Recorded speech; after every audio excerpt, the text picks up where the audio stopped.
The personnel in production are having difficulty embracing the new procedures for packing. How did you institute the new procedures? We generated a new procedure binder and filed it in the files management system. Any type of organizational change is more intricate than just posting procedures in a binder. You need a change management process that takes a fundamental approach to instituting any change. How do you want me to handle this? First, you need to create a sense of urgency. How do I do that? The urgency can be conveyed through a planning team or other supervisors. You can use memorandums, email, and training seminars, illustrating the necessity through production loss with the old system and how the new procedures will add effectiveness and efficiency. Is that it? No, this is an 8-step process. Next, you must form a coalition of change agents. These individuals should be influential and motivated to aid in achieving organizational personnel to embrace the change. Charismatic supervisors and peers are excellent change agents. Personnel are more apt to trusting and following people they respect and like. I have some excellent people in mind to act as change agents. What is next? Next, you need to develop a vision and strategy. These are steps 3 and 4 of the process. The vision and strategy need to be communicated throughout the organization. Personnel need to see the big picture and what must be done to achieve it. I am very strong in developing vision and mission statements, as well as strategic planning. I'll work this one. Very well then. Moving on to step 5, you must empower a broad-based action. This is where barriers are eliminated and problem-solving efforts are fully engaged. These efforts will generate data for step 6, in which short-term wins are documented and revealed to the personnel in an effort to maintain or increase their productive efforts. I can clearly see how illustrating the increased productivity will motivate them and show them the process is working. Yes, but illustrating the short-term gains isn't enough. You must save the data, analyze it, and collectively show how it has materialized into achieving significant organizational and strategic goals, which is step 7 in the process. Wow. It's amazing that these fundamental approaches and baby steps can collectively achieve the organizational goals. If the goals are achieved already, what could step 8 be? Step 8 is actually the most important step. You must embed the change into the organizational culture. Failure to do so may result in the change not anchoring itself and reverting back to old processes. So, people need the change to cultivate into imposed obligations? Yes, it becomes an objective responsibility with accountability.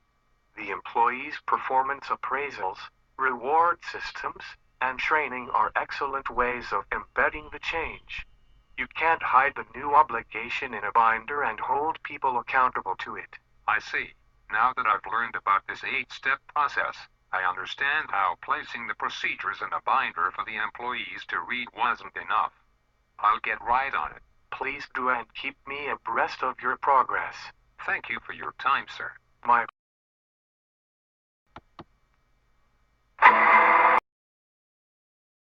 I just met with the boss and we need to spring into action with that new production process. We need to set up a presentation to show our numbers are down. I'm going to call a last-minute meeting with the department heads in production. We need to show them this is an urgent matter and we need change. Okay, I will send out emails for the invites. I'm also working on the editorial for the month. That is an excellent way of creating a sense of urgency. We can also hang up charts in the break rooms showing how our numbers are down. That will grab everyone's attention. Excellent ideas. Now I know why I promoted you. If that doesn't establish a sense of urgency for change, nothing will. Let's get to work.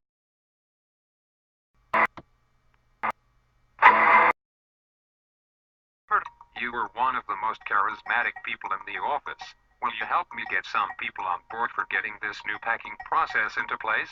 Yes, I actually like the new process. I think some people were just frustrated with the lack of training and awareness. They had to keep production going, so they reverted back. I totally understand that and know why it happened. I have a plan to put into place. I just need some trusted change agents the personnel respect and like to get the ball rolling. Understood. And I won't disappoint you. I have a few other supervisors in mind to orchestrate a meeting and put your process into place. Great. Get back to me by close of business with some names and I'll schedule.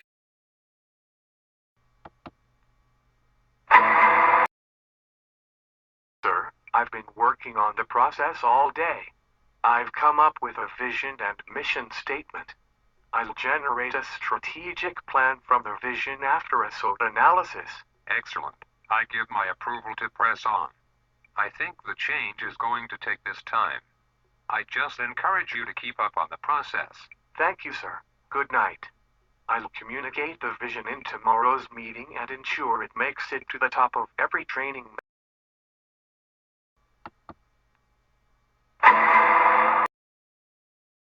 Looks like the higher-ups created a new policy and procedure on packing.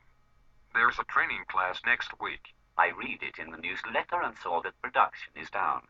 Apparently, we tried this before, but it didn't take. I guess now that we'll be rated on our performance with this new procedure, we better get it right this time around. I hear that. Let's go to lunch. When we get back, we can look over the...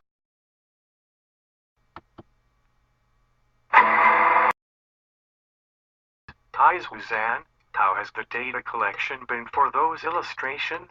We've been collecting the data ever since you put your new process into play. Our graphs will show the board members that there have been significant gains in the area of productivity. Excellent.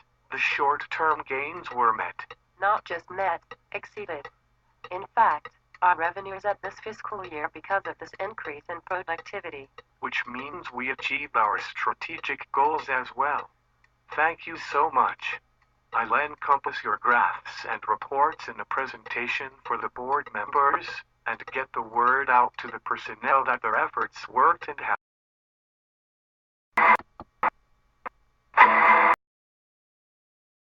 I want to welcome all of you to this meeting.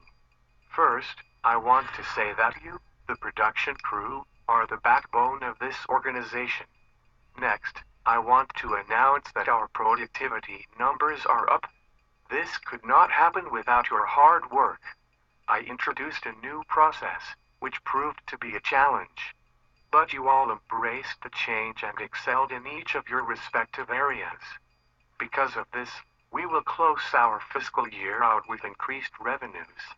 Next, we will be working on awards and a company party to celebrate the accomplishment.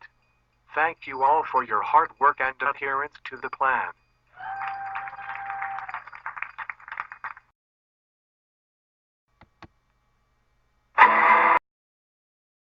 Called you into the office as a follow-up on your change management efforts. Your new process has resulted in monumental gains for this organization. Thank you, sir. But I have to attribute much of the success to your process. Now that the procedures have been implemented into training, the performance feedback sessions, and the remaining cultural endeavors, it has become the way we do things now. There are fundamental approaches to all aspects of management and leadership. Human productivity is a true science. Now you can pass it on to others in your mentoring of your subordinates, which is also a fundamental approach of management. See, it is a never-ending job.